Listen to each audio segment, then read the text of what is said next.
असम के चुरांग में अमित शाह ने चुनावी सभा को संबोधित किया। गृह मंत्री ने असम में शांति बहाली की अपील की। अमित शाह ने कहा कि असम में हमारी सरकार ने विकास का काम किया है।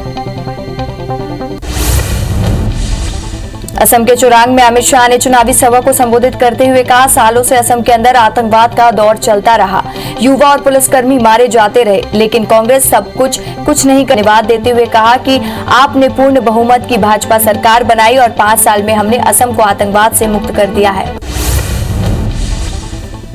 असम चुनाव के बीच में कांग्रेस लीडर राहुल गांधी ने गुवाहाटी और में कामाख्या मंदिर देवी के दर्शन किए। पूजा अर्चना करने के साथ ही कामाख्या मंदिर में पूजा के बाद राहुल गांधी ने कहा कि कांग्रेस पार्टी ने 5 गारंटी दी है, ये हमारा चुनाव का मुख्य मुद्दा भी है। राहुल ने कहा, हम बीजेपी नहीं हैं, हमने छत्तीसगढ़, पंजाब, कर्नाटक में कर्जा माफी का वादा निभाया है। बंगाल चुनाव में चुनाव आयोग ने नंदीग्राम में 1 अप्रैल को मतदान वाले दिन 22 कर्मियों वाले क्यूआरटी टीम को तैनात करने का फैसला किया है। चुनाव आयोग के एक अधिकारी ने मंगलवार को ये जानकारी दी। नंदीग्राम विधानसभा सीट पर मुख्यमंत्री ममता बनर्जी और बीजेपी के शुभेंदु अधिकारी चुनावी मैदान पर है। प्रियंका गांधी ने कोल्लम और तिरुवनंतपुरम जिलों के विभिन्न निर्वाचन क्षेत्रों में पार्टी कार्यकर्ताओं को संबोधित किया। प्रियंका ने केरल के एलडीएफ सरकार और केंद्र की एनडीए सरकार पर जमकर हमला बोला। प्रियंका ने कहा, दोनों की नीतियों से जनता को काफी नुकसान हुआ है। भोपाल में शिवराज कैबिनेट की बैठक खत्म हो गई है। कोरोना को लेकर कैबिनेट में अहम फैसले लिए गए हैं। एमपी में पीएम आवास योजना के तहत मलिन बस्तियों के हितग्राहियों को राज्य सरकार भी मदद देगी।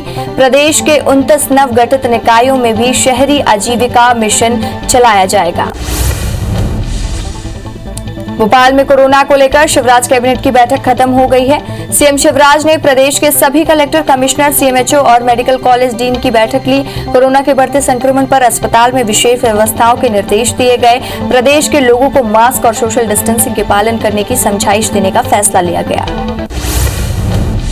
बॉम्बे हाई कोर्ट में मुंबई के पूर्व पुलिस कमिश्नर परमवीर सिंह की याचिका पर सुनवाई होगी। उन्होंने महाराष्ट्र के गृह मंत्री अनिल देशमुख पर भ्रष्टाचार के आरोप लगाए हैं। पूर्व कमिश्नर परमवीर ने गृह मंत्री पर 100 करोड़ रुपए की वसूली के आरोप की सीबीआई जांच की मांग की है। महाराष्ट्र सरकार ने परमवीर के गृह मंत्री अनिल देशमुख पर भ्रष्टाचार के आरोपों की जांच के लिए पैनल बनाया है।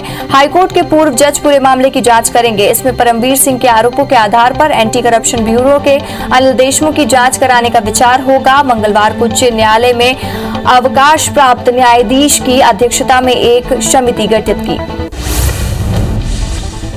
एंटीलिया केस में जांच कर रही एनआईए ने मंगलवार को नवी मुंबई के कमोटे क्षेत्र में एक कार बरामद की है। इस कार का उपयोग सचिन वाजे का सहकर्मी एपीआई प्रकाश ओवल कर रहा था। एनआईए को शक है कि इस कार में ही मनसुख हिरेन की हत्या की गई थी। अब तक बरामद 7 कारों में से ये पहली कार सचिन वाजे के नाम से रजिस्टर्ड है।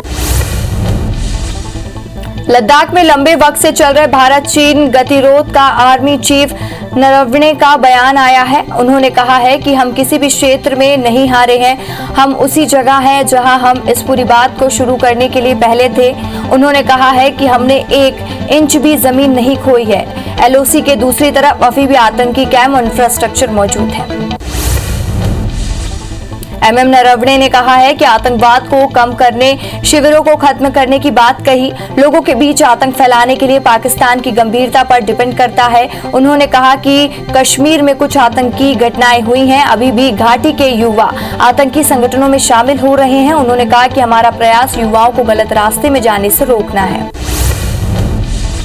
तजाकिस्तान में हार्ट ऑफ एशिया सम्मेलन में विदेश मंत्री एस जयशंकर दुशानबे पहुंच गए हैं। एस जयशंकर ने पत्रकारों से बातचीत करते हुए कहा कि उन्होंने राष्ट्रपति इमोमाइल रहमान के साथ द्विपक्षीय सहयोग और अफगानिस्तान की स्थिति पर चर्चा की। उन्होंने राष्ट्रपति रामनाथ कोविंद और प्रधानमंत्री नरेंद्र मोदी की ओर से राष्ट्रपति रहमान को बधाई दी। एस जयशंकर ने तजाकिस्तान के रक्षा मंत्री से मिलकर कहा कि हमारे आर्थिक, व्यापार और निवेश सहयोग को कैसे बढ़ाया जाए, इस पर चर्चा हुई। क्षमता निर्माण के साथ अपने राजनीतिक सहयोग को बढ़ाने और अफगानिस्तान पर मिलकर काम करने पर भी चर्चा हुई। उन्होंने कोविड-19 के खिलाफ लड़ाई में तजाकिस्तान के साथ भारत की एकजुटता की व्यवस्था की। विदेश मंत्री एस जयशंकर ने सोमवार को तजाकिस्तान के राष्ट्रपति से दुशान्बे में मुलाकात की और द्विपक्षीय आर्थिक और विकास सहयोग बढ़ाने को लेकर चर्चा की। जयशंकर 9वें हार्ट ऑफ एशिया मंत्री स्तरीय सम्मेलन में भाग लेंगे। उन्होंने राष्ट्रपति रामनाथ कोविंद और प्रधानमंत्री नरेंद्र मोदी की ओर से राष्ट्रपति रहमान को बधाई भी दी। आरएसएस प्रमुख मोहन भागवत संस्कार भारती के कला परिसर का लोकार्पण 2 अप्रैल को दिल्ली में करेंगे। संस्कार भारती कार्यालय में बना ये कला संकुल मूलत कला संस्कृति गतिविधि परिसर, यहाँ कला साहित्य रंगमंच का संयोजक और प्रमोशन किया जाएगा। 26 जनवरी को दिल्ली में हुई हिंसा के आरोपी दीप सिद्धू की जमानत याचिका दिल्ली के एक अदालत में लगी हुई है। इनमें से दिल्ली पुलिस को जल्द से जल्द जवाब दाखिल करने को कहा गया है। जिला जज दोपहर 2 बजे इस मामले की सुनवाई करके ये तय करेंगे कि इस मामले की सुनवाई आगे कौन सी अदालत करेगी। तबीयत बिगड़ने पर एनसीपी प्रमुख शरद पवार की देर रात एंजियोस्कोपी सर्जरी की गई। एनसीपी नेता को प्रदेश के स्वास्थ्य मंत्री राजेश टोपे ने कहा कि ऑपरेशन के बाद शरद पवार अच्छा फील कर रहे हैं। ऑपरेशन पर पत्थर में पिचाई की थैली पर सफलतापूर्वक हटा दिया गया। शरद पवार को पेट दर्द की शिकायत के बाद भर्ती कराया गया था। प्रधानमंत्री नरेंद्र मोदी ने 23 मार्च को पाकिस्तान के पीएम इमरान खान को पत्र लिखकर पाकिस्तान दिवस की शुभकामनाएं दी थी। इमरान खान ने प्रधानमंत्री नरेंद्र मोदी के खत का जवाब दिया है। इस पत्र में उन्होंने भारतवासियों को शुभकामनाएं देते हुए भरोसा जताया है कि दोनों देश मिलकर कश्मीर विवाद को जल्द सुलझा लेंगे। ब्रिटेन में जून में होने वाली G7 देशों की बैठक में भारत को गेस्ट के तौर पर शामिल होने का न्योता दिया है। विदेश मंत्रालय के प्रवक्ता अरिंदम बख्शी ने बताया कि भारत के अलावा ऑस्ट्रेलिया, दक्षिण कोरिया और दक्षिणी अफ्रीका को भी बुलाया गया है। G7 देशों के समूह में Britain, America, France, Germany, Italy, Japan और कनाडा आते हैं। एजाज खान को ड्रग्स केस में एनसीबी ने हिरासत में लिया है। एजाज को राजस्थान से मुंबई लौटने के बाद हिरासत में लिया गया है। एनसीबी की टीम एजाज के अंधेरी और लोखंडवाला के कई ठिकानों पर छापेमारी भी कर रही है। एनसीबी एजाज खान को रिमांड के लिए कोर्ट में पेश करने के पहले मेडिकल जांच के लिए लेकर गई है। दिल्ली कैपिटल ने ऋषभ पंत को आईपीएल 2021 के लिए अपना कप्तान नियुक्त किया गया है। 23 साल के पंत आईपीएल में 5वें सबसे कम उम्र के कप्तान हैं। उनसे कम उम्र के श्रेयस अय्यर, विराट कोहली और सुरेश रैना भी कप्तान बने हैं। पंत ने श्रेयस अय्यर की जगह ली है। अय्यर आईपीएल 2021 से पूरे सीजन से बाहर हो गए हैं। दिल्ली के गांधीनगर इलाके में एक कपड़े के गोदाम में आग लग गई। आग की सूचना में तत्काल फायर ब्रिगेड घटनास्थल पर पहुंची। दमकल की 15 गाड़ियों ने कड़ी मशक्कत के बाद आग पर काबू पा लिया है। दिल्ली के सफदरगंज अस्पताल में मेडिसिन विभाग की पहली मंजिल में आज सुबह अचानक आग लग गई। आनन फानन में आईसीयू वार्ड के 60 मरीजों को दूसरी जगह शिफ्ट किया गया। सूचना पर दमकल की 9 गाड़ियां मौके पर पहुंची, तब जाकर आग पर काबू पाया गया। इंदौर जिले के एक टॉर्च बनाने वाली फैक्ट्री में अचानक भीषण आग लग गई। आग से लाखों का माल जलकर खाक हो गया। सांवेर रोड के प्राइवेट लिमिटेड फैक्ट्री में आग लगी। आग लगने का कारण अज्ञात है। सूचना पर पुलिस और दमकल की गाड़ियां मौके पर पहुंची। शाजापुर जिले के बिलखेड़ी गांव में खलिहान में रखी गेहूं की फसल में भीषण आग लग गई। आग इतनी भीषण थी कि उसने खेत पर बने कच्चे मकान और थ्रेसर मशीन को भी अपनी चपेट में ले लिया। सूचना पर नगरपालिका की फायर ब्रिगेड की गाड़ी पहुंची, लेकिन तब तक सब कुछ जलकर खाक हो चुका था। मनेंद्रगढ़ में लगातार फैल रही आग से लोगों में दहशत का माहौल है। डर के चलते इलाके में लोग घरों को खाली करने लगे हैं। सुरक्षा के इंतजामों के लिए बैकुंठपुर में नगर सैनिकों को बुलाया गया है। गरियाबंद पुलिस ने हीरा तस्करी के आरोप में 2 लोगों को गिरफ्तार किया है। आरोपियों के पास से 2.5 लाख कीमत के 12 नग हीरे जब्त किए गए हैं। पुलिस ने बताया कि दोनों आरोपी रायपुर के रहने वाले हैं। कोंडागांव जिले के डोंगरी पहाड़ पर देर शाम अचानक आग लग गई। सूचना पर वन विभाग और दमकल की टीम ने बड़ी मशक्कत के बाद आग पर काबू पाया। आग लगने का कारण अज्ञात है, जहां वन विभाग का अमला हवा मशीन चलाकर आग पर काबू पाया। हटा जिले के चुरोई गांव में किसान नुकसान पे 2 मुआवजे का इंतजार कर रहे हैं। प्रताप नामक किसान की 5 एकड़ की गेहूं फसल और थ्रेशर मशीन आग पर जल गई थी। वहीं टिकरिया पंडाझीर गांव में आग लगने में करीब 30 एकड़ गेहूं की फसलें आग की चपेट में आ गई। किसान अब शासन से मदद की राह देख रहे हैं। राजधानी भोपाल के शाहपुरा थाना इलाके में एसएएफ के आरोपी जवान जितेंद्र चौहान ने फायरिंग की। शादी टूटने से नाराज आरोपी जवान ने युवती के घर पहुंचकर सरकारी एसएलआर राइफल के से 10 राउंड फायरिंग की, जिससे युवती के भाई की मौत हो गई। वहीं उसकी माता को अस्पताल में भर्ती कराया गया।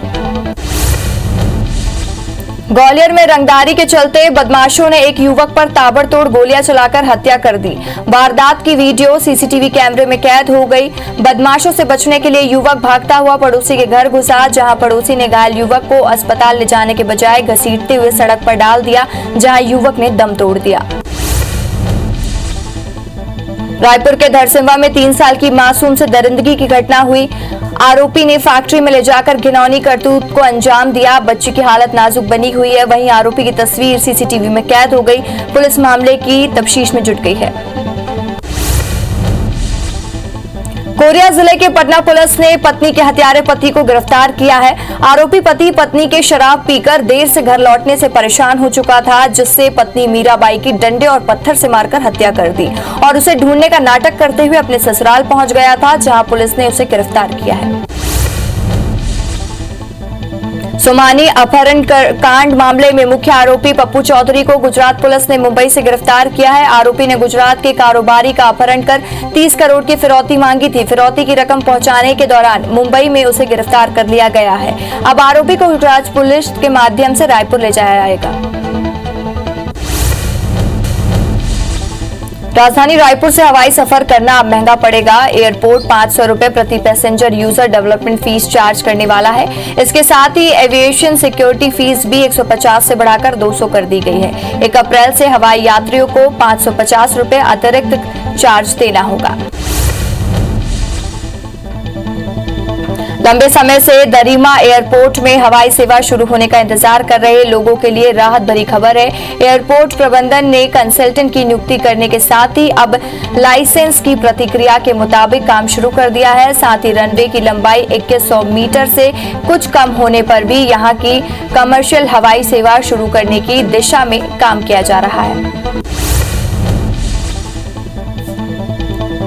कोरोना संकट के बीच लोगों के बीच आवाजाही बहुत कम हो गई है। हालांकि मोदी सरकार के कोरोना वैक्सीनेशन में तेजी लाने के बाद आने वाले समय में हवाई यात्रा की मंजूरी मिल सकती है। वहीं यात्रियों की मांग को देखते हुए एयरलाइंस कंपनियों ने फ्लाइट संचालन की तैयारी शुरू कर दी है। इससे पर्यटन के साथ ही एविएशन सेक्टर भी पटरी पर लौटेगा। कोरोना वायरस से इंसानों में फैलने को लेकर जारी बहस के बीच विश्व स्वास्थ्य संगठन WHO ने बड़ा दावा किया है। WHO ने कहा है कि कोरोना वायरस चमगादड़ के होते हुए दूसरे जानवरों के माध्यम से इंसानों तक पहुंचा होगा। एक्सपर्ट ने इस वायरस से वुहान में लैब के लीक होने के बाद खारिज कर दिया है। हालांकि एक्सपर्ट की टीम ने कोई पुख्ता सबूत नहीं दिया है। केंद्र सरकार ने कहा है कि कोरोना संक्रमण के खतरनाक ब्रिटेन के वेरिएंट के खिलाफ कोवैक्सीनेशन और कोविशील्ड टीका प्रभावी है। वहीं संक्रमण के दक्षिण अफ्रीकी वेरिएंट को लेकर रिसर्च जारी है। अमेरिका ने भी दोनों कंपनियों की वैक्सीन को काफी असरदार बताया है। इन वैक्सीन का पहला डोज लेने के 2 हफ्ते बाद संक्रमण का खतरा 80% तक कम हो जाता है।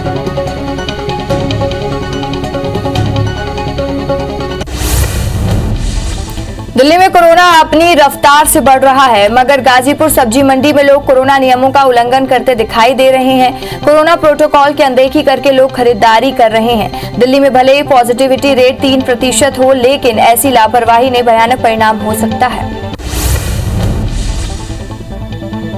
भारतीय प्रबंधन संस्थान अहमदाबाद में कोरोना मामलों की संख्या बढ़कर 191 हो गई है। रविवार को IIM अहमदाबाद के 45 छात्र, फैकल्टी और कर्मचारी पॉजिटिव पाए गए हैं। अब तक यहां 86 छात्र, 4 फैकल्टी और 41 स्टूडेंट स्टाफ, कैंपस स्टाफ। वहीं कैंपस में 137 कोविड संक्रमित व्यक्ति पूरी तरह से ठीक हो चुके हैं, जबकि 54 अभी भी क्वारंटाइन में हैं।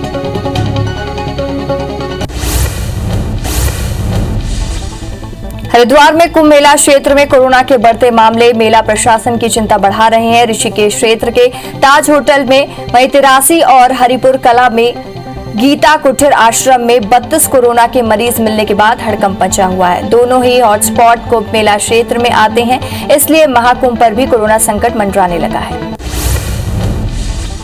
देश में कोरोना की दूसरी लहर के बाद एक दिन में 53,125 नए मामले सामने आए हैं। कोरोना केस 1,81,00,000 वहीं 21 लाख के पार पहुंच गया है। कोरोना से 355 नई मौत से अब तक आंकड़ा 1,62,000 मरीजों की मौत हो चुकी है। वहीं संक्रमण के मामले में भारत दुनिया में तीसरे नंबर पर पहुंच गया है। हालांकि देश में 24 घंटे में 41,217 मरीज ठीक हुए हैं। महाराष्ट्र में 27,918 नए मामलों से कुल आंकड़ा 27,73,000 के पार पहुंच गया है। राज्य में 139 मौत से अब तक 54,422 मरीजों की मौत हो चुकी है। वहीं एक्टिव मरीजों का आंकड़ा 3,40,000 को पार कर गया है। राज्य में 23,820 मरीज स्वस्थ भी हुए हैं। बता दें कि महाराष्ट्र में कुल 36 में से 25 जिले सबसे ज्यादा प्रभावित मिले हैं। दुनिया भर में कोरोना संक्रमितों का आंकड़ा 12,87,00,000 को पार कर गया है। वहीं 28,15,000 मरीजों की मौत हो चुकी है। दुनिया भर में 10,39,00,000 मरीज कोरोना को हराकर स्वस्थ हो चुके हैं। हालांकि दुनिया में 2,20,00,000 एक्टिव मरीजों का इलाज जारी है। संक्रमण के मामले में अमेरिका और ब्राजील के बाद भारत तीसरे नंबर पर बना हुआ है। छत्तीसगढ़ में 3,108 नए मरीज से आंकड़ा 3,44,000 को क्रॉस कर गया है। वहीं एक्टिव मरीजों का आंकड़ा 22,057 पहुंच गया है। 35 मरीजों की मौत से अब तक आंकड़ा 4,131 हो गया है। 1,197 मरीजों के डिस्चार्ज होने से कुल आंकड़ा 3,18,000 को पार कर गया है। रायपुर में 728 और दुर्ग में 769 और बिलासपुर में 163 नए मरीज मिले हैं। छत्तीसगढ़ में कोरोना संक्रमण की रफ्तार ने सरकार की चिंता बढ़ा दी है। प्रदेश में 12 से ज्यादा शहरें मंगलवार रात से सख्ती शुरू कर दी गई है। दुकान, होटल, रेस्टोरेंट पर कोरोना प्रोटोकॉल पर पाबंदी लगाई गई है।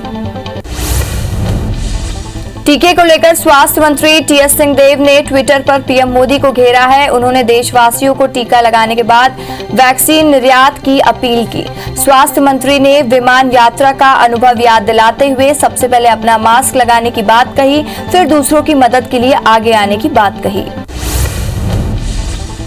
भोपाल नगर निगम का बजट आज पेश किया जाएगा। 2600 करोड़ रुपए के बजट में कोई नए टैक्स का प्रावधान नहीं है। इस बजट में सभी विभागों के बजट में करीब 5 से 7% का इजाफा किया गया है। नगर निगम कमिश्नर वीएस चौधरी कुलचानी बजट पेश करेंगे और निगम प्रशासक कविंद्र किवायत की बजट मंजूरी देंगे। इंदौर नगर निगम ने कचरा शुल्क, जलकर और सीवरेज टैक्स की बढ़ोतरी कर दी है। कचरा संग्रह शुल्क 300 से जलकर 400 रुपए प्रति माह किया गया है। सीवरेज लाइन जोड़ने का टैक्स 240 रुपए देना होगा। टैक्स बढ़ाने के विरोध में विधायक संजय शुक्ला ने कहा है कि कोरोना काल में लोगों को परेशान किया जा रहा है। उन्होंने सोशल मीडिया पर मुहिम चलाकर विरोध की बात कही है। कमिश्नर शिवम वर्मा ग्वालियर नगर निगम का 1200 करोड़ का बजट पेश करेंगे। निगम के बजट में कई नवाचार देखने को मिल सकते हैं। नवाचार के साथ ही आय बढ़ाने पर भी फोकस होगा। इसके अलावा पानी की व्यवस्था के लिए 200 करोड़ से ज्यादा राशि रखी गई है। आज बजट को प्रशासक आशीष सक्सेना मंजूरी दे सकते हैं। अपना खाली खजाना भरने जबलपुर निगम के कमिश्नर ने राजस्व अमले को रोजाना 2 करोड़ की टैक्स वसूली का टारगेट दिया है। नगर निगम आयुक्त ने 16 संभागों के राजस्व निरीक्षणों के बड़े बकायेदारों की रकम जमा कराने को कहा है। ऐसा न करने की सूरत में उनकी संपत्तियों को कुर्क करने के निर्देश दिए गए हैं, लेकिन दिए गए लक्ष्य को हासिल करने में अधिकारियों के पसीने छूट रहे हैं। एमपी में विधायकों और अफसरों को सरकार ने एक बड़ी राहत दी है। सरकार ने 25,000 गाड़ियों में फास्टैग का खर्च करने जा रही है। इसमें नई व्यवस्था के लिए अलग अलग विकल्पों पर भी विचार किया जा रहा है। सीएम शिवराज सिंह चौहान ने स्मार्ट सिटी रोड पर बने स्मार्ट पार्क में पौधारोपण किया। सीएम ने आज नीम का पौधा लगाया।